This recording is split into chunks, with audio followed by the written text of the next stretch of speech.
Okay. Praise Lord sisters and brothers. ప్రభు ఇంతవరకు మనల్ని కాపాడి విధంగా ఈరోజు మరొకసారి ఆయన సన్నిధిలో చేయడానికి దేవుడి కృప చూపించినాడు. దాన్ని బట్టి దేవునికి స్తోత్రం చెల్లిస్తున్నాను. ఒక వాక్యం చదువుకొని మన జకర్యా గ్రంథ ధ్యానాలను మళ్ళీ స్టార్ట్ చేసుకుందాము.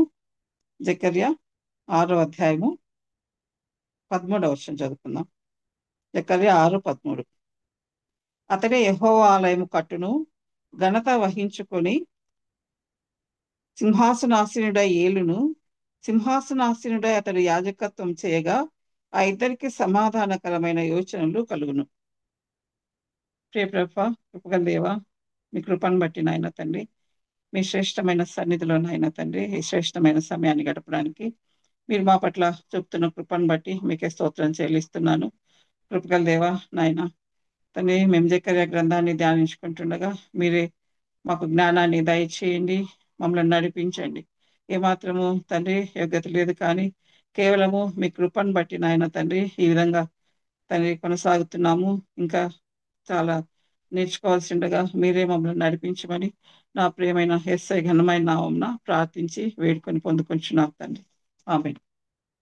సో మనము లాస్ట్ వీక్ వరకు, అంటే లాస్ట్ బిఫోర్ వీక్ వరకు ఈ యొక్క జకర్యా గ్రంథంలో 8 దర్శనాలు మనం చూడడం జరిగింది.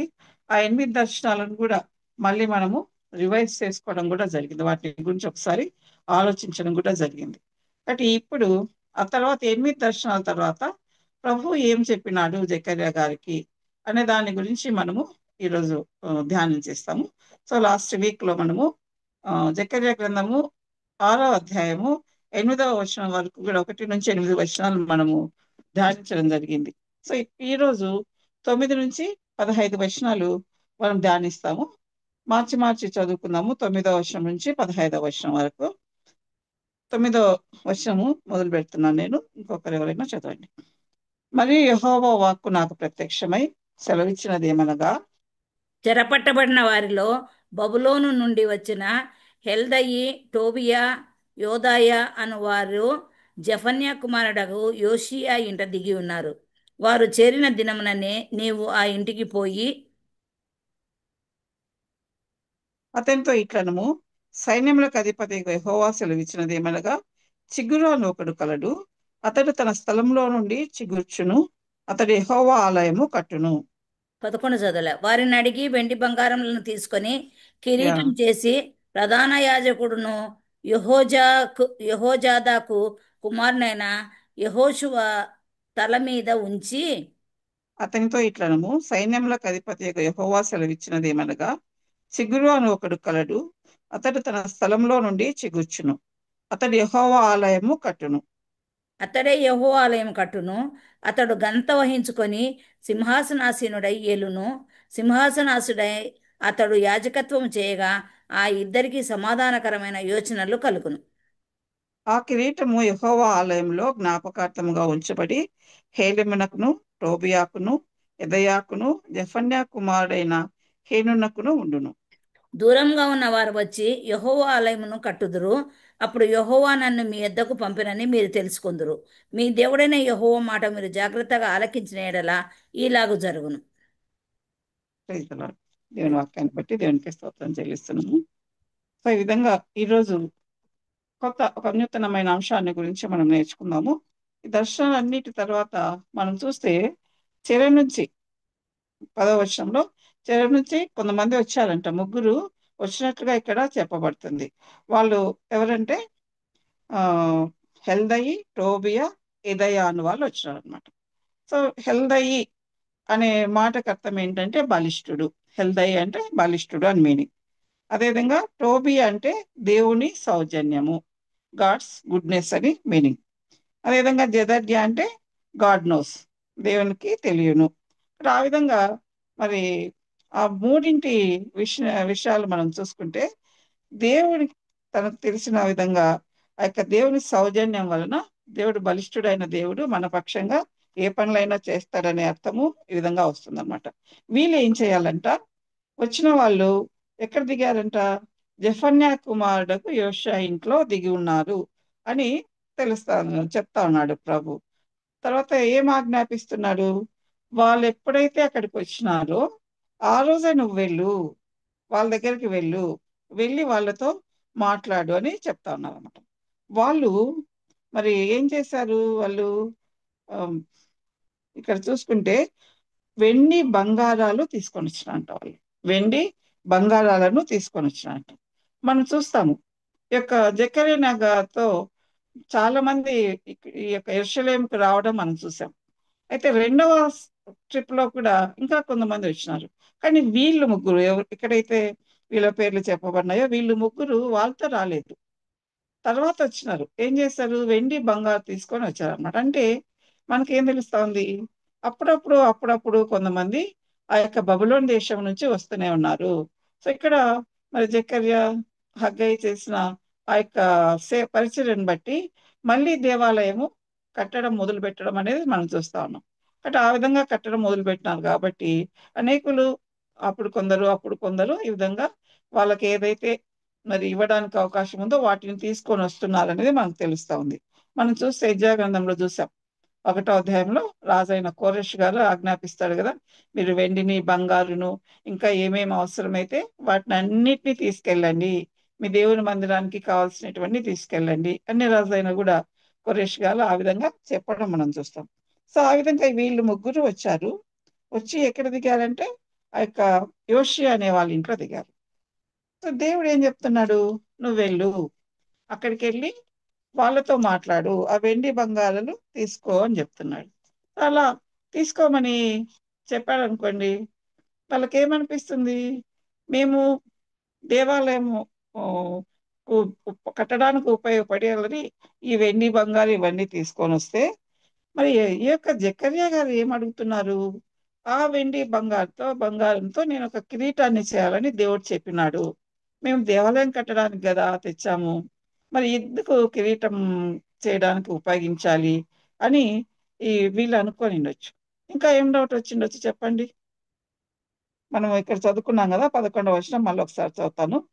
వారిని అడిగి వెండి బంగారములను తీసుకొని కిరీటం చేసి ప్రధాన యాజకుడును యెహోజాదాకు కుమారుడైన యెహోషువ తల మీద ఉంచి. కాబట్టి అసలు ఆ, కిరీటం చేయమని చెప్తున్నాడు. ఇంకా ఏం డౌట్ వచ్చిండొచ్చు? కిరీటం అనేది ఎవరి తల మీద పెడతారు? రాజులకి.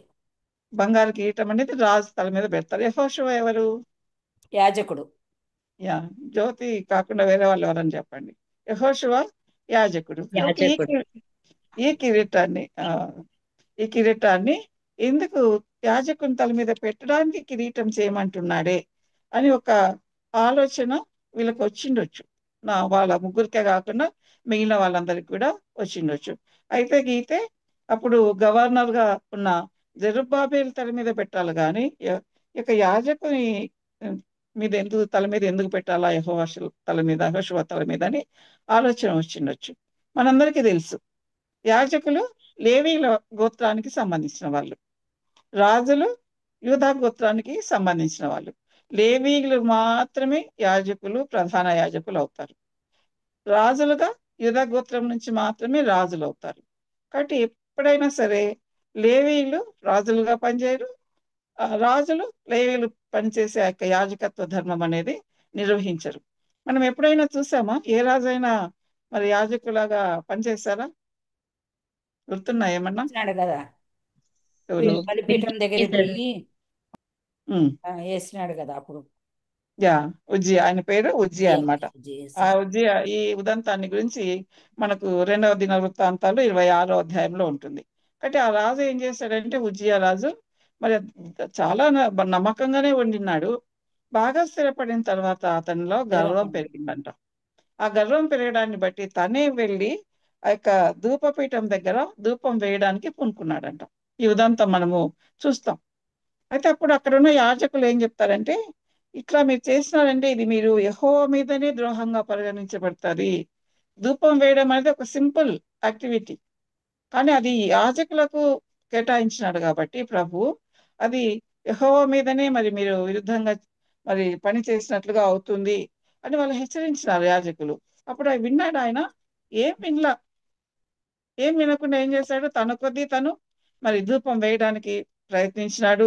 ఆ యాజకులు ఎవరైతే హెచ్చరించినారో ఆ యాజకుల మీద కూడా ఈయన చాలా కోపగించుకోవడం అనేది జరిగిందనమాట. ఎప్పుడైతే ఆ విధంగా ధూపం వేయడానికి ప్రయత్నించినాడో వెంటనే చనిపోయాడు. అతని ఫోర్ హెడ్ మీద, నొసలు మీద కుష్ఠం రావడం అనేది జరిగింది. కాబట్టి ప్రభు ఏదైనా పద్ధతి ప్రకారం జరగాలనుకుంటాడు. తను ఎలా చెప్తే అలా చేయాలనుకుంటాడు. మనకందరికీ తెలుసు, అహరోను కుమారులు ఇద్దరు అన్యాగ్నిని తీసుకొని వచ్చినప్పుడు వాళ్ళు అక్కడే దహించవేయబడతారు. కాబట్టి ప్రభు ఒక ఉద్దేశం ఉంటుంది. ఆ ఉద్దేశము నెరవేర్చేటట్టుగా మరి మనందరం కూడా మన పని చేయాల్సి ఉంటుంది అనమాట. ఆ విధంగా ఇక్కడ మరి ఈయన ఆ, యెహోషువ మీద కిరీటం పెట్టమన్నారు. సో ఈ విధంగా మరి ఆ యెహోషువ మీద కిరీటం పెట్టడం అనేది దేన్ని సూచిస్తుంది అని మనం ఆలోచిస్తే, ఇది కేవలం ఆ తర్వాత వచనానికి వస్తే మనం చూస్తాం. ఆ తర్వాత వచనాల్లో ఆ కిరీటం కొద్దిసేపు మాత్రమే ఉంటుంది. ఆ తర్వాత తీసుకెళ్ళి మరి ఆ యొక్క దేవాలయంలో పెట్టమని చెప్పడం జరుగుతుంది అనమాట. కాబట్టి ఈ ఈ విధంగా యెహోషువ మీద తల మీద కిరీటం పెట్టడం అనేది కేవలం ఒక సింబాలిక్ యాక్ట్, సూచన ప్రాయమైన యాక్టివిటీ మాత్రమే. ఈ దేనికి సూచన అంటే మరి లార్డ్ జీసస్ క్రైస్ట్ మన ప్రభువుకు మరి ఆయన యాజకత్వ ధర్మాన్ని కూడా చేసినాడు. యాక్చువల్గా అయితే ఆయన ఆ, యూదా గోత్రానికి సంబంధించిన వాడైన ఆయన యాజకునిగా పనిచేస్తా ఉన్నాడు. ఇప్పుడు ఎక్కడ పనిచేస్తా ఉన్నారు యాజకునిగా? యాజకునిగా ఎక్కడ పనిచేస్తా? పరలోకంలో. పరలోకంలో మరి తండ్రి కుడి పార్శ్వంలో కూర్చోండి మనందరి నిమిత్తము మనకు మరి మన తరఫున మధ్యవర్తిగా, ఉత్తరవాదిగా ఆయన పనిచేస్తున్నాడు అని మనం చూస్తాం. యోహాను గారు రాసిన మొదటి పత్రిక 2వ అధ్యాయంలో మనం చూస్తాం అన్నమాట. మన తరఫున ఉత్తరవాదిగా పనిచేస్తా ఉన్నాడు. కాబట్టి మీరు పాపాలు చేయొద్దని యోహాను గారు హెచ్చరిస్తాడు. సో ఆ విధంగా అది ఎవరి ధర్మము?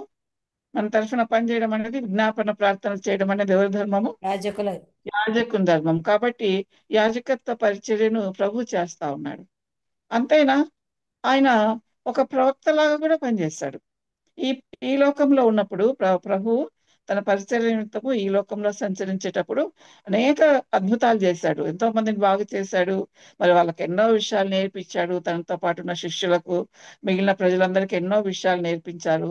అదే సమయంలో ఏం చేశారంటే, రా ముందు ప్రవక్త. ముందు కాలంలో ఏం జరగబోతుంది, రెండవ రాకడన గురించి, ర్యాప్చర్ను గురించి, అదే విధంగా మరి శ్రమల కాలాన్ని గురించి, వీటన్నిటిని గురించి ప్రభు హెచ్చరించడం మనం చూస్తాం. మత్తయి సువార్తలో 24, 25 అధ్యాయాలు చూస్తే ఆ శ్రమల అన్నిటినీ చెప్పాడు ప్రభు. నేను దొంగలాగా వస్తానని చెప్పాడు. అదే సమయంలో 25వ అధ్యాయంలో ఆ యొక్క 10 మంది కన్యకలను గురించి, బుద్ధిగల కన్యకలు, బుద్ధి లేని కన్యకలను గురించి చెప్పి అందరం సిద్ధంగా ఉండాలని హెచ్చరించినాడు. ఆ విధంగా జరగబోయే వాటిని గురించి చెప్పడము ఎవరి పని? ప్రవక్త.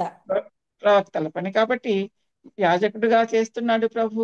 ఈ లోకంలో ఉన్నప్పుడు మరి ఆయన ఒక ప్రవక్తలాగా పనిచేస్తాడు. అయితే ఈ కిరీటం అనేది ఆయన మీద పెడుతున్నారంటే ఆయన రారాజుగా రాబోతున్నాడు. కాబట్టి ఆ రారాజుగా రాబోతున్న దానికి సూచనగా ఈ కిరీటాన్ని పెట్టాలా? ఆయన యాజకుడు ఎట్లయినాడు? యూదా గోత్రానికి సంబంధించిన ఆయన యాజకుడు ఎట్లయినాడంటే, మనము హెబ్రీల గ్రంథంలో చాలా సార్లు చూస్తాం. మెల్కీసెదెక్ క్రమం చొప్పున ఆయన యాజకుడైనాడనే విషయాన్ని చూస్తాం. ఒకసారి మరి కీర్తనలు 110 4వ వచనం చదువుతారు ఎవరైనా? కీర్తనలు 110 4వ వచనం. మిల్కీసెదకు క్రమం చొప్పున నీవు నిరంతరము యాజకుడవై ఉందువని యెహోవా ప్రమాణం చేసి ఉన్నాడు. ఆయన మాట తప్పనివాడు. అంటే మన ప్రభు ఏ క్రమం చొప్పున? మెల్కీసెదెక్ కీసెదెకు. క్రమం చొప్పున యాజకుడిగా అయినాడు. మనం చూస్తే హెబ్రీల గ్రంథంలో ఈయన ఏ గోత్రానికి చెందినవాడు, ఎక్కడి నుంచి వచ్చినాడో కూడా తెలీదు. అబ్రహాం గారు ఎప్పుడైతే మరి యుద్ధం చేసి అలసిపోయి ఉన్నారో ఆయన అబ్రహాం దగ్గరికి వచ్చి ఆయన యాజకత్వ ధర్మాన్ని నిర్వహిస్తాడనమాట. కాబట్టి ఆ విధంగా మెల్కీసెదెక్ క్రమం చొప్పున వచ్చినాడు. ఆయన ప్రవక్తగా పనిచేస్తున్నాడు. అదేవిధంగా యాజకునిగా పనిచేయబోతున్నాడు. అదేవిధంగా రారాజు కూడా రాబోతున్నారు. ఒకసారి మనము ప్రకటన గ్రంథము 19వ అధ్యాయము 11 నుంచి 16 వరకు చదువుకుంటే, ప్రకటన గ్రంథము 19వ అధ్యాయం 11 నుంచి 16 వరకు చదివితే, చదువుతారు ఎవరైనా? మరియు పరలోకము తెరవబడి ఉండుట చూచితిని. అప్పుడు ఇదిగో తెల్లని గుర్రం ఒకటి కనబడెను. దాని మీద కూర్చుండి ఉన్నవాడు నమ్మకమైన వాడును సత్యవంతుడును అను నామము గలవాడు. ఆయన నీతిని బట్టి విమర్శ చేయుచు యుద్ధము జరిగించుచున్నాడు. ఆయన నేత్రములు అగ్నిజ్వాలల వంటివి. ఆయన శిరస్సు మీద అనేక కిరీటములుండెను. వ్రాయబడిన ఒక నామము ఆయనకు కలదు. అది ఆయనకే గాని మరి ఎవరికీ తెలియదు. చదువు. రక్తములో 16 చదువు. ముంచబడిన వస్త్రము ఆయన ధరించుకొని ఉండెను, మరియు దేవుని వాక్యం అను నామము ఆయనకు పెట్టబడి ఉన్నది. రాజులకు రాజును ప్రభువులకు ప్రభువును అను నామము ఆయన వస్త్రము మీదను తొడ మీదను రాయబడి ఉన్నది. కాబట్టి మన ప్రభు ఎవరు? రాజులకు రాజు, ప్రభులకు ప్రభు. మనం చూస్తే మరి పాత నిబంధన గ్రంథంలో 3 రకాల వ్యక్తులకు అభిషేకం చేయడం జరుగుతుంది ఆయిల్తో. ఒకరేమో ప్రవక్తలకు అభిషేకం చేస్తారు కదా. ఏలియా ఏం చేస్తాడు? ఎల్షాకును అభిషేకిస్తాడు. ఆ విధంగా ప్రవక్తలను తైలంతో అభిషేకించడం చూస్తాం. అదేవిధంగా యాజకులను కూడా అభిషేకిస్తారు కదా. యాజకుడిని అహరోనును ప్రధాన యాజకునిగా ప్రతిష్ఠించేటప్పుడు మరి ఆ యొక్క అహరోనును నూనెతో అభిషేకిస్తాడు. అదేవిధంగా అహరోను చనిపోక ముందు అతని కుమారులను కూడా నూనె పోసి అభిషేకించడం జరుగుతుంది. ఆ తర్వాత రాజులను కూడా మరి తైలాభిషేకం చేసే తర్వాతనే రాజుగా పెట్టారనమాట. మనం చూస్తాం సొలొమోను గారి విషయంలో, అదేవిధంగా ఇంకా చాలా మంది రాజుల విషయంలో చూస్తాం. కాబట్టి ఈ ప్రభు మన ప్రభు ప్రవక్త, మరి యాజకుడు మరియు రాజు. కాబట్టి ఆయన అభిషేకించబడినవాడు. అంతే కదా. క్రీస్తు అన్న మాటకు అభిషేక్తుడు అని అర్థం. ఆయన అభిషేకించబడినవాడు. మన కొరకు అభిషేకం పొంది మరి ఆయన మన కొరకు ఈ లోకానికి వచ్చి మనం చేస్తున్నాం అనమాట.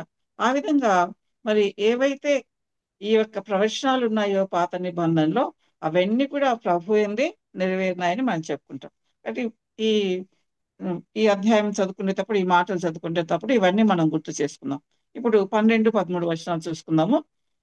అతనితో ఇట్లనము, సైన్యములకు అధిపతిగా యెహోవా సెలవిచ్చినదేమనగా, చిగురు అని ఒకడు కలడు.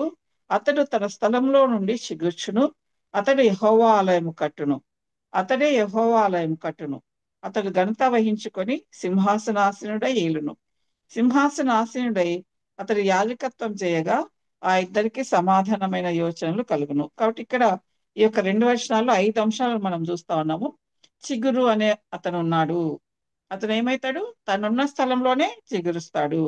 ఆ తర్వాత ఆలయము కడతాడు. మళ్ళీ 2సారి చెప్పబడింది, అతడే ఆలయం కట్టును. ఆ తర్వాత ఘనత వహించుకొని సింహాసనాసీనుడై ఏలును. ఆ తర్వాత ఇద్దరికి సమాధానపర ఆలోచనను కలిగజేయండి.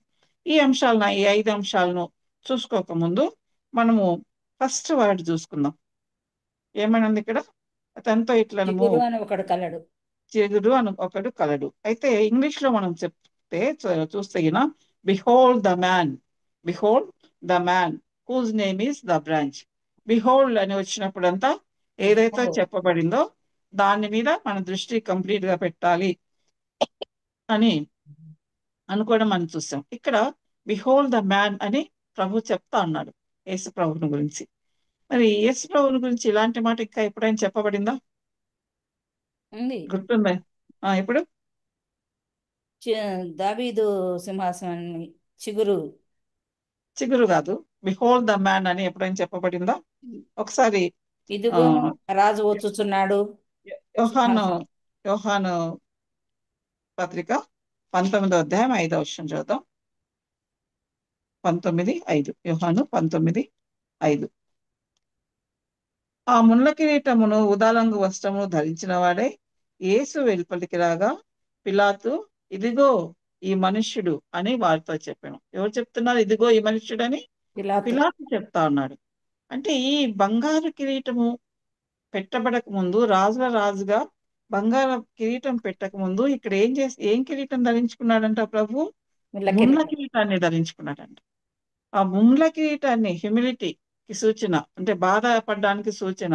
ఎంతగా ఆయన కొట్టినారు, ఆయన హింసించినారు. ఆ తర్వాత తల మీద ముళ్ళ కిరీటం. మనం గుడ్ ఫ్రైడే రోజు చూసుకుంటే ఈ ముళ్ళ కిరీటాన్ని గురించి కూడా చాలా, ఎలాంటి ముళ్ళు అవన్నీ కూడా మన వాళ్ళు వివరిస్తూ ఉంటారు, మన పాస్టర్స్. అలాంటి ముళ్ళ కిరీటం దుఃఖానికి సూచనగా ఉన్న ముండ్ల కిరీటం ధరించి ఆ మార్గంలో వెళ్ళిన తర్వాతనే ఆయన రాజులకు రాజుగా వచ్చినప్పుడు మరి మహిమా కిరీటాన్ని ఆయన ధరించుకోవడం జరిగింది. మనకు కూడా చెప్తా ఉన్నాడు ప్రభు, మనకు బహుమతిగా మహిమా కిరీటం ఇస్తా అని చెప్తాడు కదా, 5 కిరీటాలలో మరి మహిమా కిరీటాన్ని కూడా ఇస్తా అని చెప్పినాడు. కానీ ఆ మహిమా కిరీటం మనకు రావాలంటే ఏం చేయాలి? ప్రభు ఈ లోకంలో ఎట్లా తండ్రి చిత్త ప్రకారం పరిచర్య చేసినాడో మనం కూడా ఆయన చిత్త ప్రకారం పరిచర్య చేస్తూ, ఆ పరిచయలో ఏదైనా సరే ఆటంకాలు వస్తే, కష్టాలు వస్తే వాటన్నిటిని మనం భరించి ఆ శ్రమల ద్వారా వెళ్ళినప్పుడు మాత్రమే ఆ మహిమా కిరీటాన్ని మనము పొందుకోగలము అని చెప్పొచ్చు. కేవలము ఒక ట్రయంఫెంట్ రాజుగా మాత్రమే మనము ఎస్ఐని చూడడానికి వీల్లేదు. ఆయన ధరించిన ఆ యొక్క ముళ్ళ కిరీటాన్ని గురించి కూడా మనం ఎప్పుడు ఆలోచించాల్సి ఉంటుంది. అది ప్రభు నా కొరకు ఆ యొక్క ముళ్ళ కిరీటాన్ని భరించినాడు కదా, మరి యూదులందరూ దాని రోమా సైనికులు ఆ తల మీద పెట్టినప్పుడు ఎలా భరించినాడు ప్రభు, అదంతా నా కోసమే కదా అనే విషయాన్ని మనం గుర్తు చేసుకుంటాం. మరి మనం కూడా ఆ దారిలో వెళ్ళాలా అని మనం చూసుకుంటాం అనమాట. కాబట్టి ఇక్కడ చూస్తే 5 ఐటమ్స్ ఉన్నాయని చెప్పుకున్నాం కదా, 5 అంశాలు ఉన్నాయనుకున్నాం కదా. ఫస్ట్ చిగురు, దీని గురించి మనం చాలాసార్లు నేర్చుకున్నాం. 3వ అధ్యాయంలో చిగురు అన్న సేవకుడు ఆ ఉన్నాడు అని చెప్తాడు, రాయి అని చెప్తాడు. కాబట్టి ఆ చిగురును గురించి అనేకమైన ఆ వచనాలు కూడా మనం చదువుకోవడం జరిగింది. కాబట్టి ఈ చిగురు ఎలా ఉందంట మనం చూస్తా ఉంటే, అది తన స్థలంలో నుండి చిగుర్చునంట. ఈ చిగురు తన స్థలంలోనే చిగురుస్తుంది అని చెప్తున్నారు. అంటే మనం ఒకసారి యెషయా గ్రంథానికి వెళ్దాం. మళ్ళీ యెషయా గ్రంథము 4వ అధ్యాయము 2వ వచనం. యెషయా 4:2 కాదండి, 53వ అధ్యాయం చూసుకోవాలి. 53, యెషయా 53:2. లేత మొక్కవలెను, ఎండిన భూమిలో మొలిచిన మొక్కవలెను అతడు ఆయన ఎదుట పెరిగెను. కాబట్టి లేత మొక్కలాగా మరి పెరుగుతా ఉన్నాడంట. ఆ విధంగా పెరుగుతూ మరి తన ఉన్న చోటనే చిగిర్చినాడంట. మనం చూస్తే ఈ ప్రభు ఆ తన గురించి తాను ద్రాక్షవల్లిని నేను, తీగలు మీరని చెప్పడం జరుగుతుంది. చిగురు అనేది ఒక మొక్కలాగా పెరిగిన తర్వాత ఏమిస్తుంది? ఫలాలను ఇస్తుంది. కాబట్టి ఎప్పుడైనా సరే ఒక మొక్కను, ఒక చిగురును గురించి చెప్పినారంటే ఫలాలను ఇవ్వడాన్ని గురించి, ఫ్రూట్ఫుల్నెస్ గురించి మాట్లాడినట్టుగా, ఫలించడం గురించి మాట్లాడినట్టుగా మనం అండర్స్టాండ్ చేసుకోవచ్చు. అంటే ఇక్కడ ప్రభువుని గురించి ఏం చెప్పబడింది? అతడు తన ఉన్న చోటనే చిగురుస్తాడు. ఆ చిగురు తను ఉన్న చోటనే చిగురుస్తాడు. ఎక్కడ చిగిర్చినాడు చెప్పండి ప్రభు? అంటే ఫలాలు ఉండాలి. చిగిర్చినాడంటే తర్వాత ఫలాలు ఉండాలి కదా. ఆ ఫలాలు వచ్చే విధంగా ఎక్కడ చిగిర్చినాడు? సంఘంలో కదా. ఆయన చనిపోయిన తర్వాత, తిరిగి పునరుత్థాండై లేచిన తర్వాత మరి తను ఆరోహణ అవ్వక ముందు, నేను పరిశుద్ధాత్మను మీ మీద కుమ్మరిస్తాను అన్న తను చెప్పిన మాటకు నెరవేర్పుగా మరి ఆ రోజు పెంతెకోస్తు రోజు పరిశుద్ధాత్మను పంపడం అనేది జరుగుతుంది. ఆ రోజు సంఘం పుట్టింది. అవునా? ఎక్కడైతే ఆయన మరి చనిపోయినాడో, ఎక్కడైతే పునరుత్థానం చెందినాడో, ఎక్కడైతే ఆరోహణమైనాడో అక్కడనే మరి పరిశుద్ధాత్మ కార్యం జరిగి ఆ రోజే సంఘం ఉద్భవించడం అనేది జరిగిందన్నమాట. అది చిగుర్చినట్లుగా మనం భావించుకోవచ్చు. అంటే ఆ విధంగా ఆ రోజు చిగిర్చడం మొదలుపెట్టిన సంఘము అనేక దేశాల వరకు వెళుతూ విస్తరిస్తూ మరి మన వరకు కూడా వచ్చింది. మన భారతదేశానికి కూడా వచ్చి మనందరినీ కూడా సంఘంలో ఒక భాగాలుగా చేయడము జరిగింది. అయితే మనకందరికీ తెలుసు, యేసయ్య యోహాను సువార్త 15వ అధ్యాయంలో ఏం చెప్తారు? మీరు నాలో నిలిచింటేనే తప్ప మీరు ఫలించరు అని చెప్తారు. కాబట్టి ఆ చిగురులో మనం కూడా ఉండి మనం కూడా చిగిర్చాలి, మనం కూడా ఫలించాలంటే ప్రభు కోరుకుంటున్నాడు. అది నాలో నిలిచి ఉండండి మీరు. ఒకసారి చూసుకుందామా? యోహాను సువార్త 15వ అధ్యాయము. ఇది మనకందరికి చాలా ఇష్టమైన అధ్యాయంగా ఉంటుంది కదా. 15వ అధ్యాయం చూసుకుంటే 1-2 మాటలు చూస్తాను. నేను నిజమైన ద్రాక్షవల్లిని, నా తండ్రి వ్యవసాయకుడు. నాలో ఫలింపని ప్రతి తీగన ఆయన తీసి పారవేయుదురు. అదంతా మనం చదువుకుంటూ మరి 8వ వచనం చదువుకుందాము. మీరు బహుగా ఫలించడం వలన నా తండ్రి మహిమపరచబడును, ఇందువలన మీరు నా శిష్యులగుదురు. కాబట్టి ఎప్పుడు మరి ఆయన మహిమపరచబడతాడంటే, తండ్రి మహిమపరచాలంటే మనం బహుగా ఫలించాలి. మనం బహుగా ఎప్పుడు ఫలిస్తాము? 6వ వచనంలో చూస్తాం. ఎవడైనా నా యందు నిలిచిండను. 5వ వచనం చూస్తాం. ద్రాక్షావళి నేను, తీగలు మీరు. ఎవడు నా యందు నిలిచిండునో, నేను ఎవరిని యందు నిలిచిండునో వాడు బహుగా ఫలించును. నాకు వేరుగా ఉండి మీరేమీ చేయలేరు. ఉన్నామా ఈరోజు? ప్రభులో ఉన్నామా? ప్రభులో ఉంటే దానికి సూచన ఏం తెలుస్తుంది? ఫలించడం. మనం బహుగా ఫలిస్తున్నాం, కొంచెమైనా ఫలిస్తున్నామా? మనల్ని చూసి ఎవరైనా యేసు వద్దకు వచ్చారా? మరి ప్రార్థనా పరిచర్యైనా చేస్తున్నామా? ఎంతమందికి సువార్త చెప్తున్నాము? మనల్ని బట్టి మరి ప్రభుని నమ్ముకున్న వారు, లేదా మన జీవన విధానాన్ని బట్టి ప్రభుని గురించి ఆలోచించిన వారు ఎవరైనా ఉన్నారా? కాబట్టి మనము మరి ఫలించడం అనేదే మనం ఆయనలో ఉన్నామనే దానికి సూచన. మనం బహుగా ఫలిస్తే అప్పుడు దేవుడు మహిమపరచబడతాడు. కాబట్టి ఆ విధంగా మనము బహుగా ఫలించాలని ప్రభు కోరుకుంటా ఉన్నాడు. ఆ విధంగా బహుగా ఫలించాలంటే ఆయనలో ఉండాలనేది ప్రభు చెప్తా ఉన్నమాట. కాబట్టి అతడు ఉన్న చోటనే తన స్థలంలో నుండే చిగుర్చును అంటే అర్థం ఏంటంటే అతడు సంఘాన్ని ఏర్పరుస్తాడు, ప్రభు సంఘాన్ని ఏర్పరుస్తాడు. ఆ సంఘం అనేది విస్తరించబడుతుంది. ఇదంతా మన కొరకే. ఎప్పుడైతే సంఘం అనేది ఏర్పడిందో, సంఘ వధువుగా మరి మనము ఆ యొక్క ప్రభువును కలుసుకోవడానికి అర్హత సంపాదించిన వాళ్ళం అవుతాం. అంటే ఆ విధంగా ప్రభు చిగుర్చడం అనేది మన కోసమే చిగురుస్తున్నాడు అనేది మనం అర్థం చేసుకుందాం. ఆ తర్వాత చివరిలో ఏం చెప్పబడింది? అతడు యెహోవాలయము కట్టును. అదేవిధంగా 13వ వచనం మొదట్లో కూడా అతడే యెహోవాలయము కట్టును. 2 సార్లు చెప్తున్నారంటే దాని మీద చాలా ఎంఫసిస్ ఉంది అని అర్థం కదా. చాలా ఎంఫసిస్ ఉంది. కాబట్టి అతడు మరి దేవాలయాన్ని కడతాడు అని ప్రభు చెప్తా అన్నాడు. ఈ ప్రవచనము జకర్యా పీరియడ్ లో నెరవేరిందా? లేదు. నెరవేరిందా? కడుతున్నారు కదా వాళ్ళు కూడా టెంపుల్. అప్పుడు కూడా వాళ్ళు టెంపుల్ కట్టినారు. అయితే ఈ ఈ వచనాలు దేవుడు కట్టే మందిరాన్ని గురించి మరి చెప్తా ఉందన్నమాట. కాబట్టి ఈ మందిరాన్ని గురించి ప్రభువే మళ్ళీ అంతకాలంలో ఒక మందిరాన్ని గురించి నేను కడతాను అని స్వయంగా ప్రభు చెప్పినాడంటే దాన్ని బట్టి వాళ్ళందరూ చెప్పు. హృదయం అనే దేవాలయమా? ఓకే, అది కూడా ఉంది. సంఘం అనే దేవాలయం. అది కూడా ఉంది. కాబట్టి యాక్చువల్ టెంపులే కడతారు.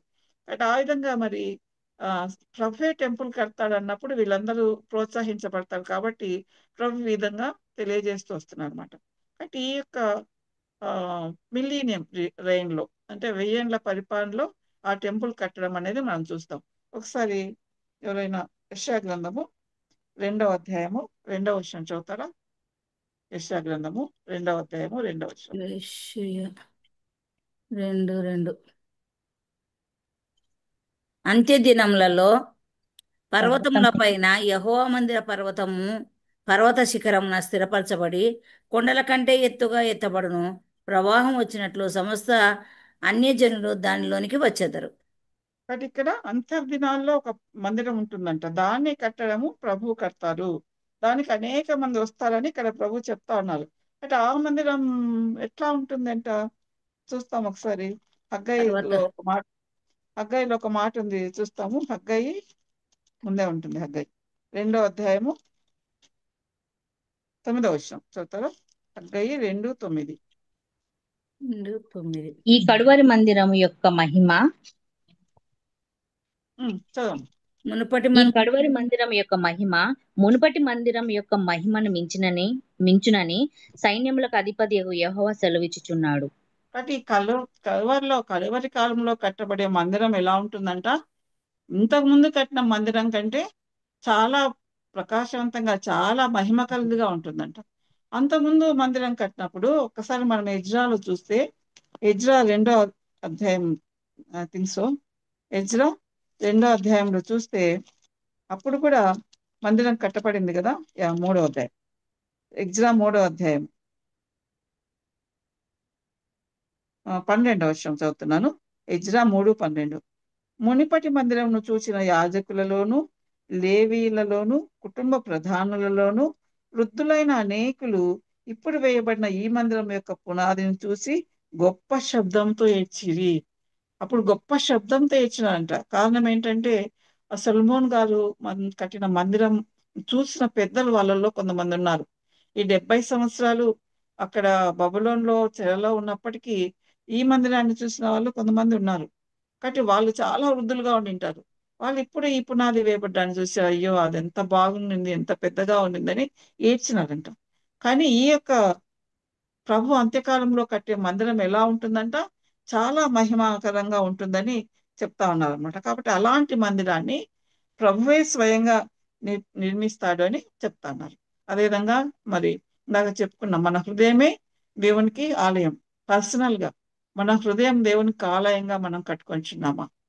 మరి ప్రభు సహాయాన్ని కోరుతున్నాము ఆ విషయంలో.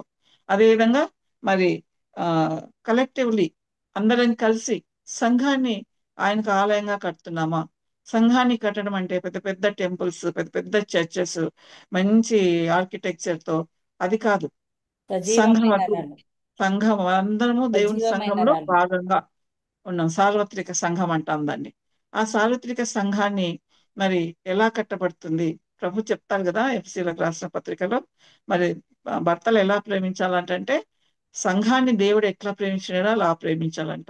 మచ్చైనను కలంకమైన లేకుండా మరి వాక్యంతో దాన్ని క్లీన్ చేస్తా ఉన్నాడంట, తన రక్తం శుద్ధీకరిస్తున్నాడంట. ఆ విధంగా ఉండాలి భర్తలు అని చెప్తున్నారు. కాబట్టి సంఘం అనే వధువును ఎంతనో ప్రేమిస్తున్నాడు దేవుడు, ఎంతో ప్రేమిస్తున్నాడు అనమాట.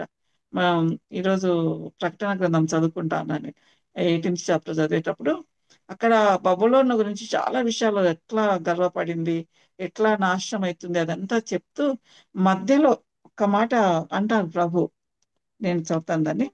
ప్రకటన గ్రంథము 18వ అధ్యాయంలో అంతా, 17వ అధ్యాయము 18వ అధ్యాయం అంతా బబులోను గురించే చెప్పబడింది.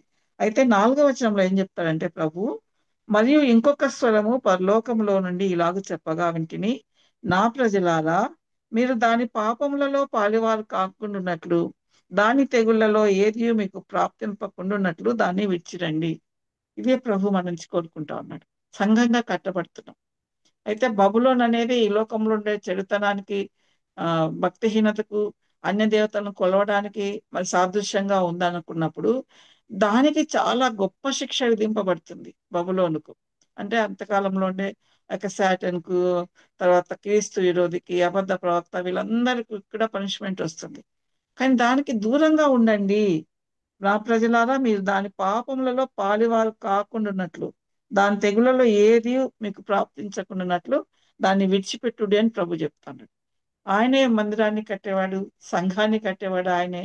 ఏ విధంగా అయితే మరి ఒక తల్లి గాని తండ్రి గాని తమ బిడ్డలు తప్పు మార్గంలో పోతుంటే, చిన్న వయసులో మరి ఫిజికల్ గా మట్టిలో పొరలాడుతూ ఉంటే, లేదంటే మురికాలలో పడతా ఉంటే ఎట్లా బాధపడతారు, పెద్దగా యవనస్తులుగా ఉన్నప్పుడు మరి చేయరాని పనులు చేస్తా ఉంటే ఎలా బాధపడతారో తల్లిదండ్రులు, అదే విధంగా మరి ప్రభు కూడా మనం తప్పుదారికి పోతే వెంటనే హెచ్చరించేవాడైనాడు. ఆ విధంగా ప్రభు తన యొక్క మందిరాన్ని, అంత్యకాలంలో కట్టే నిజమైన మందిరాన్ని, ఇప్పుడు కట్టబడే సంఘాన్ని కూడా మనం హెచ్చరిస్తూ తన దారిలోనే నడిపేవాడైనాడు. ఈ విధంగా మనం చూసుకున్నప్పుడు తర్వాత మనం వెళ్తే ఆ ముందుకెళ్తే ఏమని చెప్పబడింది? యెహోవాలయము కట్టును, అతడు గంట వహించుకొని సింహాసనాసీనుడై ఏలును. సింహాసనాసీనుడై అతడు యాజకత్వం చేయగా ఆ ఇద్దరికి సమాధానకరమైన యోచనలు కలుగును. కాబట్టి ఇక్కడ ప్రభు రెండవ రాకడ తర్వాత, ఆ ట్రిబులేషన్ పీరియడ్ తర్వాత ప్రభు ఎలా పరిపాలిస్తాడు అనే దాని గురించి ఇక్కడ చెప్పబడుతుంది. కాబట్టి ఈ యొక్క సింహాసనాన్ని ఏర్పరచుతాను, నీ యొక్క వారసులకే సింహాసనాన్ని ఇస్తానని ఏ విధంగా అయితే ప్రభు దావీదుకు వాగ్దానం ఇచ్చినాడు కదా, మనం చూస్తాం. 2 శామ్యూయల్ 7వ అధ్యాయంలో మనం చూస్తాం అనమాట. అదేవిధంగా లూకాసు వార్తలో కూడా మేరీ గారికి ప్రత్యక్షమైనప్పుడు, మదర్ మేరీకి ప్రత్యక్షమైనప్పుడు ఈ యొక్క ఆయన రాజ్యాన్ని వెళ్తాడు, సింహాసనాన్ని వెళ్తాడు, సింహాసనం మీద అధిష్ఠిస్తాడు మనం చూస్తాం.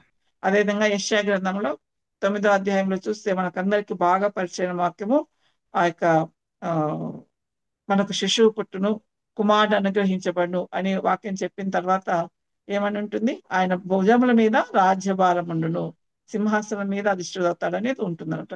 కాబట్టి ఆ విధంగా మరి ప్రభు రాబోయే వచ్చి రాజ్యమేల దాని గురించి, అదేవిధంగా సింహాసనాసీనుడయ్యే దాని గురించి ఇవన్నీ మరి చెప్పబడుతున్నాయి. కాబట్టి ఇక్కడ మనము ఆ యొక్క యెహోషువ తల మీద పెట్టిన ఆ యొక్క కిరీటం అనేది కేవలము సింబాలిక్, సూచనప్రాయంగానే యెహోవా యెహోషువ తల మీద పెట్టబడింది. కానీ అది ఎవరి మీద పెట్టబడబోతుంది?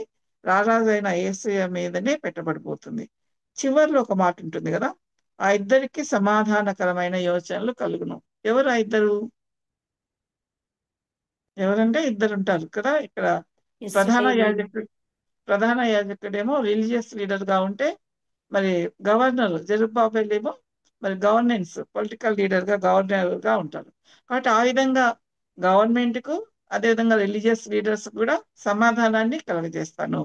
ఎందుకంటే ఆయనే ప్రధాన యాజకుడు, ఆయనే రాజు కాబట్టి, ఆయన వస్తాడు కాబట్టి దాన్ని గుర్తించుకొని వాళ్ళు ఏం చేయాలి? ఇద్దరు కూడా సమాధానం, ఇద్దరు కలిసి కూడా వాళ్ళని పరిపాలించాలా, మరి ప్రజలను స్పిరిచువల్ గా నడిపించాలా అనేది ఇక్కడ ఆయన చెప్పే విషయం అన్నమాట. ఆ విధంగా మరి ప్రభు ఎంత చక్కగా వాళ్ళతో మాట్లాడుతూ వస్తున్నారు. ఇంకా ముందుకెళ్తే 14-15 ఒకసారి చదువుతారా? ఆ కిరీటము యెహోవా ఆలయంలో జ్ఞాపకార్థంగా ఉంచబడి హేలెమునకును టోబియాకును యోదాయాకును జఫన్యా కుమారుడైన హేనునకును ఉండును. దూరంగా ఉన్నవారు వచ్చి యెహోవా ఆలయమును కట్టుదురు. అప్పుడు యెహోవా నన్ను మీ యొద్దకు పంపినని మీరు తెలుసుకొందురు. మీ దేవుడైన యెహోవా మాట మీరు జాగ్రత్తగా ఆలకించిన యెడల ఈలాగు జరుగును. కాబట్టి ఇక్కడ ఏం చెప్పబడతా ఉంది? దీన్ని తీసుకొని పోయి ఎక్కడ పెట్టాలి? యెహోవా దేవాలయంలో పెట్టమంటున్నారు. దేవాలయంలో జ్ఞాపకార్థంగా పెట్టమంటున్నారు. దేనికి జ్ఞాపకార్థంగా అంటే, ఇదిగో ముందు భవిష్యత్తులో ఇలాగ జరుగుతుంది కాబట్టి మీరు దీన్ని, అది జరుగుతుంది అనే దానికి గుర్తుగా మీరు దేవాలయంలో దీన్ని పెట్టండి. అదేవిధంగా ఏమంటున్నారంట, ఆ యొక్క హేలెముకు టోబియాకు ఏదయ్యాకు జెఫన్యా కుమారుడైన హేనునకు ఉండును. ఆ యొక్క కిరీటం అనేది వాళ్ళ నలుగురికి ఉంటుంది. ఎవరు వీళ్ళు నలుగురు? ఆ దేశం నుంచి, బబులోన్ నుంచి వచ్చినారు కదా ముగ్గురు. వాళ్ళు తర్వాత చివర్లో జెఫన్యా కుమారుడు. మనం చూస్తే 10వ వచనంలోనేమో అక్కడ జొషయ్య అని చెప్పబడింది, ఇక్కడనేమో మరి హేను అని చెప్పబడింది. ఇద్దరు ఒకరే. పండితులు చెప్పేది ఏంటంటే ఇద్దరే ఒకరే, కానీ వేరే వేరే పేర్లు చెప్పబడ్డాయి. ఆ యొక్క హేను అనే మాటకు అర్థము గ్రేషియస్ అని అర్థం. అంటే ఆ విధంగా వాళ్ళ నలుగురికి మీ మీ జ్ఞాపకార్థంగా ఇక్కడ పెడుతున్నాము, మీదే ఇది అని చెప్తే వాళ్ళకి ఎంత సంతోషం అవుతుంది కదా. ఈ కిరీటము మేమిచ్చిన బంగారుతో చేసినారు, మరి మా ఇంట్లో ఉన్న వాళ్ళు ఇచ్చిన బంగారుతో చేసినారు, కాబట్టి ఇది రాబోయే రారాజుకు సూచనగా ఉంది అన్నప్పుడు వాళ్ళందరూ సంతోషపడతారు. అదే సమయంలో మరి ప్రజలందరూ కూడా దేవాలయంలో ఆ కిరీటం ఉంచబడినప్పుడు వాళ్ళు ఎవరి కోసం ఎదురు చూస్తున్నారు? మెస్సియా కోసం ఎదురు చూస్తున్నారు. ఓ మెస్సియా వస్తాడు ఖచ్చితంగా, ఆయన కొరకు ఈ యొక్క కిరీటం కూడా సిద్ధపరచబడింది అని వాళ్ళకి ఎంతో సంతోషం అవుతుంది అనమాట. ఆ విధంగా వాళ్ళు దేవాలయం కట్టడానికి ప్రోత్సహించబడడం అనేది జరుగుతుంది. ఈ యొక్క ఈ జకర్యా హగ్గయి గ్రంథాల మెయిన్ పర్పస్ ఏంటంటే, ప్రజలు ఆ దేవాలయాన్ని కంప్లీట్ చేయాలి, కట్టాలి అనేదే మెయిన్ పర్పస్. కాబట్టి దానికి సంబంధించి అనేక అంశాలు ప్రభు బయలుపరుస్తా ఉన్నారు. అదేవిధంగా మనం 15వ వచనం చూస్తే కొన్ని విషయాలు మనకు తెలుస్తా ఉంటాయి. ఆలయాన్ని ఎవరు కడతారంట? దూరంగా ఉన్నవారు వచ్చి యెహోవా ఆలయమును కట్టుదురు. ఎవరు ఈ దూరంగా ఉన్నవారు? ఆల్రెడీ బబులోన్ నుంచి మరి వీళ్ళు వచ్చారు, అది కూడా దూరమే. మరి అప్పుడప్పుడు కొంతమంది వస్తున్నారు, వాళ్ళందరూ కూడా ఈ దూరంలో ఉన్న వారి కిందకి వస్తారు. అదే సమయంలో మరి అన్యజనులు, ఇక్కడ మాట చెప్తారు కదా, అన్యజనులు కూడా వస్తారు. మనం చూస్తే యెషయా గ్రంథము చాలా, దీని గురించి చాలా ప్రాఫెసీస్ ఉన్నాయి. ఒకటి రెండు మాత్రం చూసుకుందాము. యెషయా గ్రంథము 60వ అధ్యాయము 3వ వచనం, 4వ వచనం. చాలా ఈ యొక్క జనములు నీ అధ్యాయం వెలుగునకు వచ్చేదరు, రాజులు నీ ఉదయకాంతికి వచ్చేదరు. కన్నులెత్తి చూడము, వీరందరూ కూడుకొని నీ యొద్దకు వచ్చుచున్నారు. నీ కుమారులు దూరం నుండి వచ్చుచున్నారు, నీ కుమార్తెలు చంకనెత్తబడి వచ్చుచున్నారు. నీవు 13. చూచి ప్రకాశింతువు, నీ గుండె కొట్టుకొనుచు ఉప్పొంగును. సముద్ర వ్యాపారము నీ వైపు త్రిప్పబడును, జనముల ఐశ్వర్యము నీ యొద్దకు వచ్చును. నా 13వ వచనం. పరిశుద్ధాలయపు అలంకారం నిమిత్తమై లెబనోను శ్రేష్టమైన దేవదారు వృక్షములను, సరళ వృక్షములను, గొంజి చెట్లను నీ ఎద్దుకు తేబడును. నేను నా పాద స్థలమును మహిమపరచెదను. నిన్ను కాబట్టి ఆ బాధించిన వారి విధంగా సంతానం ఈ యొక్క అధ్యాయం అంతా కూడా మరి దేవుని మందిరాన్ని ఎలా కట్టబడుతుంది, అనేకులు వచ్చి మందిరాన్ని ఎలా కడతారు అనే దాని విషయం ఇక్కడ చెప్తా ఉన్నారు. అదేవిధంగా మీకా 4వ అధ్యాయం 2వ వచనం చదువుతున్నాను. మీకా 4:2. కాబట్టి ఆ కాలమున అన్యజనుల అనేకులు వచ్చి సియోనులో నుండి ధర్మశాస్త్రమును, యెరూషలేములో నుండి యెహోవా వాక్కును బయలువెళ్ళును. యాకోబు దేవుని మందిరమునకు, యెహోవా పర్వతమునకు మనం వెళ్ళుదాం రండి. ఆయన తన మార్గముల విషయమై మనకు బోధించును. మనం ఆయన త్రోవలలో నడుచుకుందామని చెప్పుకుందరు. కాబట్టి ఆ విధంగా మరి అనేకులు అన్యజనులందరూ ఈ మందిరాన్ని చూడడానికి వస్తారంట. ఇంకా ముందు అధ్యాయాలకు పోతే వాళ్ళు ఏమనుకుంటున్నారు, ఇవంతా కూడా మరి ప్రభు చెప్తా వస్తారు. కాబట్టి ఇప్పుడు నెక్స్ట్ చూస్తే లాస్ట్ ఆ వచనంలో లాస్ట్ మాట, అప్పుడు యెహోవా నన్ను మీ యొద్దకు పంపెనని మీరు తెలుసుకుందురు. ఇవన్నీ జరిగినప్పుడు యెహోవాయే నన్ను పంపించినాడు అని మీరు తెలుసుకుంటారని చెప్తున్నాడు. మనం చూస్తాం అవి సంభవించినప్పుడు నేనేం చెప్పినానో అది కరెక్ట్ అని మీరు అనుకుంటారని యోహాను సువార్తలో కూడా ప్రభు చాలాసార్లు చెప్తాడు. ఆ విధంగా ఇక్కడ కూడా మనం చెప్తా ఉన్నాను అనమాట. ఇవన్నీ జరిగినప్పుడు ఖచ్చితంగా ఇది దేవుడు చెప్పిన మాటనే. జకర్యా తనకై తాను సొంతంగా చెప్పట్లేదు, దేవుడే దీన్ని చెప్పినాడు అనేది మరి మీరు గ్రహిస్తారని ప్రభు చెప్తా ఉన్నాడు. ఆ తర్వాత చివరిలో మన కోసం ఒక మాట రాయబడింది, మీ దేవుడైన యెహోవా మాట మీరు జాగ్రత్తగా ఆలకించిన యెడల ఇలాగూ జరుగును. ఇది అప్పుడు వాళ్ళకు చెప్పబడింది, మనకు కూడా చెప్పబడుతుంది. మనం చూస్తే ప్రభు ఎప్పుడైనా తన మాట ప్రకారము మనం నడుచుకోవాలని ఉంటారు. దీన్ని ఇంగ్లీష్ లో అయితే చాలా బాగా ఉంటుంది అనమాట. If ye will ఏమని ఉంటుందండి, diligently obey the voice of the Lord your God, ఈ will diligently obey the voice. Diligently అంటే శ్రద్ధగా, హృదయపూర్వకంగా మీరు ఆయన వాక్యాన్ని ఆ, గ్రహించండి, ఆయన వాక్య ప్రకారం నడుచుకోండి అని it చెప్తారు. shall come to pass. మనము ద్వితీయోపదేశ కాండంలో చూస్తే 28వ అధ్యాయంలో బ్లెస్సింగ్స్ ఉంటాయి, శాపాలు ఉంటాయి. అక్కడ ఇదే మాట రాయబడి ఉంటుంది అనమాట. డిలిజెంట్లీ ఓబే గాడ్ అని ఉంటుంది. అంటే శ్రద్ధగా ఆయన మాట వినండి, ఆయన చెప్పిన ప్రకారం చెయ్యండి. ఇవన్నీ నెరవేరాలంటే ఆయన చెప్పినట్లుగా నడుచుకోవాలి, ఆయన చెప్పిన మాటల ప్రకారమే ఉండాలి అనేది ప్రభు చెప్తా ఉన్నాడు. కాబట్టి అప్పుడు వాళ్ళకి చెప్పిన ప్రభు ఇప్పుడు మనకు కూడా చెప్తా ఉన్నాడు. ఒకసారి పేతురు రాసిన 2వ పత్రిక 3వ అధ్యాయం చూసుకుందాము. పేతురు రాసిన 2వ పత్రిక 3వ అధ్యాయం 12వ వచనం చదువుతారా? 3, 12, 14 కూడా చదవండి. 3, 12, 14. ఇవన్నీ ఇట్లు పోవునవి కనుక ఆకాశములు రవులుకొని లయమైపోవునటియు, పంచభూతములు మహావేగంతో కరిగిపోవునటియు, దేవుని దినపు రాకడ కొరకు కనిపెట్టుచు దానిని ఆశతో అపేక్షించుచు మీరు పరిశుద్ధమైన ప్రవర్తనతోనూ భక్తితోనూ ఎంతో జాగ్రత్త గలవారై ఉండవలెను. అయినను మనం ఆయన వాగ్దానమును బట్టి 14. ప్రియులారా, వీటి కొరకు మీరు కనిపెట్టువారు కనుక శాంతం గలవారై ఆయన దృష్టికి నిష్కలంకులుగాను నిందారహితులుగాను కనబడినట్లు జాగ్రత్త పడుడి. కాబట్టి ఇక్కడ ఏంటి, ప్రియులారా వీటి కొరకు మీరు కనిపెట్టువారు. వేటి కొరకు కనిపెడుతున్నాము? అది కొత్త 13వ ఆకాశం, వచనంలో కొత్త 13వ వచనంలో ఆకాశము, ఉంటుంది. కొత్త భూమి కొరకు ఆయనను మనం ఆయన వాగ్దానమును బట్టి కొత్త ఆకాశం కొరకును కొత్త భూమి కొరకును కనిపెట్టుచున్నాము. వాటి యందు నీతి నివసించును.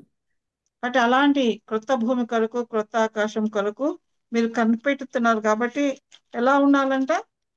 జాగ్రత్త, శాంతముగా ఉండాలంట, నిష్కలంకులుగా ఉండాలంట, నిందారహితులుగా ఉండేటట్టు జాగ్రత్త పడాలంట. డెలిజెంట్ గా జాగ్రత్త పడాలి, శ్రద్ధగా. అంటే మనల్ని హెచ్చరిస్తా ఉన్నాడు ప్రభు. మనం అలాంటి వాటి కొరకు మనం ఎదురు చూస్తున్నామా? కొత్త ఆకాశం కొరకు, కొత్త భూమి కొరకు ఎదురు చూస్తున్నామా? ఆ విధంగా ఎదురు చూస్తుంటే మరి ఈ విధంగా మీరు ఉండండి అని ప్రభు చెప్తా ఉన్నారు. ఆయన ఇవన్నీ ఎందుకు చెప్తున్నాడు మనకంటే కేవలం ఆయన ప్రేమను బట్టి, మన ఎడల ఆయనకున్న మనతో కలిసి ఉండాలా అని ఆయన కోరికను బట్టి, అంటే మనము ఆయనతో ఉండాలని ఆయన కోరుకుంటున్నాడు. కాబట్టి మీరు ఈ విధంగా ఉండండి. మరి ఇవన్నీ జరుగుతాయి. భయంకరమైన విషయాలు రాసినాడు. ఏమని? ఆకాశం రౌలుకొని లయమైపోతుంది, పంచభూతాలు మహావేంద్రంతో కరిగిపోతాయి. ఇవన్నీ మరి ప్రభు దినాన్ని గురించి యోవేలు గ్రంథంలో వాటన్నిటిలో చాలా హెచ్చరించినాడు ప్రభు. అవన్నీ జరుగుతాయి. కానీ మీరు దేని కొరకు కనిపెడుతున్నారు? క్రొత్త ఆకాశం కొరకు, క్రొత్త భూమి కొరకు కనిపెడుతున్నారు. అక్కడ ఇశ్రాయేల్ దేని కొరకు కనిపెడుతున్నారు? జకర్యా గ్రంథంలో ఆ యొక్క మందిరం కంప్లీట్ కావాలా, మాకు ఒక మెస్సియా రావాలి, మమ్మల్ని మేమే పరిపాలించుకోవాలి, మా పట్టణం కట్టబడాలి. ఆ యొక్క పట్టణం కొరకు వాటి కొరకు వాళ్ళు ఎదురు చూస్తున్నారు, కట్టబడ్డం కొరకు. అదేవిధంగా మనం కూడా మన పరలోక పట్టణం కొరకు ఎదురు చూస్తా ఉన్నాం. వాళ్ళని ఎట్లా హెచ్చరించినారో, మీరు యెహోవా మాట జాగ్రత్తగా ఆలకించితే ఇలాగ జరుగుతుందని. అదేవిధంగా ఇప్పుడు ప్రభు మనల్ని హెచ్చరిస్తా ఉన్నాడు, మీరు వాటి కొరకు కనిపెడతా ఉంటే జాగ్రత్తగా ఉండండి, నిష్కలంకులుగా నిందారహితులుగా ఉండండి అని ప్రభు హెచ్చరిస్తున్నాడు అనమాట. కాబట్టి మనము ఆ విధంగా హెచ్చరింపబడేటప్పుడు ఆ విధంగా మనం ఉంటున్నామా? మనం ఉంటున్నాము. మన పిల్లలు ఉంటున్నారా? మరి మన గ్రాండ్ చిల్డ్రన్ ఉంటున్నారా? ఆ విధంగా మనం వాళ్ళకు నేర్పిస్తా ఉన్నామా? ఏ పక్కన ఉన్నాం? ఆయన మాటలు గైకొని దాని ప్రకారం నడిచే విధంగా ఉంటున్నామా? ఇంకొక వైపుగా ఉంటున్నామా? రెండే గమ్యాలు, ఒకటి పరలోకము, రెండవది నరకము చెప్తారు కదా. మన పౌరస్థితి పరలోకమందున్నది అని చెప్తాడు కదా పౌలు గారు వాళ్ళతో. మరి మన పౌరస్థితి ఎక్కడ ఉంటుందని ఆలోచిస్తున్నాం? నరకంలో ఉంటుందా, పరలోకంలో ఉంటుందా? మన లాస్ట్ వీక్ సండే మా మందిరంలో చెప్తా ఉన్నారనమాట. యాక్చువల్గా నరకం మన పౌరస్థితిగా ఉండాల్సింది, దేవుడు పరలోకంలో మన పౌరస్థితి ఉండేటట్టుగా ప్రభు రాసి పెట్టినారు అనేది చెప్తా ఉన్నారు. మరి మన పౌరస్థితి ఎక్కడుంది? నరకమా, పరలోకమా? మన పరిస్థితి సరే, మన బిడ్డల పౌరస్థితి ఎక్కడుంది? మన గ్రాండ్ చిల్డ్రన్ పౌరస్థితి ఎక్కడుంది? ఆ విధంగా ఆలోచిస్తున్నామా? అక్కడ ఏవైతే చెప్పబడినాయో అవన్నీ నెరవేరుస్తూ వచ్చినాడు ప్రభు. జకర్యా వచ్చేటప్పటికి ఆ యొక్క మందిరం కట్టబడుతుందని చెప్పినాడు. ఆ మందిరం కట్టబడింది. ఆ తర్వాత 70 AD అది కూర్చోబడింది అనుకోండి. ఆ తర్వాత మళ్ళీ అంత్యకాలంలో కూడా మందిరము కట్టబడుతుంది. ఇవన్నీ నెరవేరుతా ఉన్నాయంటే, ఇంతకుముందు చెప్పిన ఆ యొక్క ప్రవచనాలన్నీ నెరవేరుతా ఉన్నాయంటే, ఈ ప్రవచనం కూడా నెరవేరుతుంది. ప్రభు ఖచ్చితంగా వస్తాడు, దాంట్లో సందేహం ఏం లేదు. మరి ఆయన రాజ్య పరిపాలన చేస్తాడు, దాంట్లో సందేహం ఏం లేదు. ఆ విధంగా వచ్చి రాజ్య పరిపాలన చేసేటప్పుడు మనం ఆయనతో కూడా మనం ఉంటామా? ఒకసారి ఈ మాట అనుకున్నప్పుడు చాలా భయమేస్తుంది కదా. చాలా భయమేస్తుంది కదా, ఎత్తపట్టే గుంపులో ఉంటామా లేదా అని ఆలోచించినప్పుడు. ఎంతగా పవిత్రంగా ఉండాలి ఆయన వచ్చినప్పుడు, ఆయన వచ్చిన ఆ క్షణంలో ఎలా ఉంటాము అని ఆలోచిస్తే మరి భయపడడం కాదు, ప్రతి క్షణం కూడా మరి ఏ విషయంలో కూడా తప్పిపోకుండా, ఒక్క చిన్న మాటలో కూడా తప్పిపోకుండా ఆయనకి ఇష్టం వచ్చినట్టుగా మనము జీవిస్తా ఉంటే, అప్పుడు మరి ప్రభు మనల్ని ప్రేమిస్తున్నాడు కాబట్టి మనం ఆయనతో పాటు ఆ మేఘం మీద కొనపోబడి ఆయనతో నిరంతరం ఉంటాం. ఈ యొక్క శ్రమల కాలం ఉన్నప్పుడు మనం భద్రం చేయబడతాం ఆయనలో. ప్రేమ, ఆయన ఇచ్చే విందులో, ప్రేమ విందులో పాల్గొంటూ ఉంటాం. ఆ తర్వాత ఆ యొక్క 7 years ట్రిబులేషన్ పీరియడ్ అయిన తర్వాత మిలీనియంలో ఆయన పరిపాలించేటప్పుడు ఏదైతే మరి ఆ యొక్క కిరీటాన్ని గురించి ఎక్కడైనా ఉందేమో, ఇక్కడ చెప్పబడ్డం లేదు. మరి ఆ కిరీటాన్ని ప్రభు ధరించినప్పుడు అప్పుడున్న ఇశ్రాయేలీలు జకర్యాతో పాటు ఉన్న వాళ్ళు, "ఓ, ఈ కిరీటమే కదా, దీని గురించే కదా ప్రభు చెప్పినాడని" మరి వాళ్ళు ఆనందిస్తారేమో. మనం కూడా మనం నేర్చుకున్నాం కదా దీని గురించి అని మనం కూడా ఆనందించే గుంపులో మనం ఉంటామేమో. కాబట్టి ఇవన్నీ దృష్టిలో పెట్టుకొని ఎలా మనం జీవించాలి అనే విధంగా మరి ప్రభు ఎలా నిర్దేశిస్తే అలా మరి జాగ్రత్తగా ఆయనకు లోబడి ఆయన మాట ప్రకారం మనలో ప్రతి ఒక్కరూ జీవించాలని ప్రభు కోరుకుంటున్నాడు. దేవుడిచ్చిన వాక్యాన్ని బట్టి దేవునికి స్తోత్రం చెల్లిస్తున్నాడు. Praise the Lord sisters.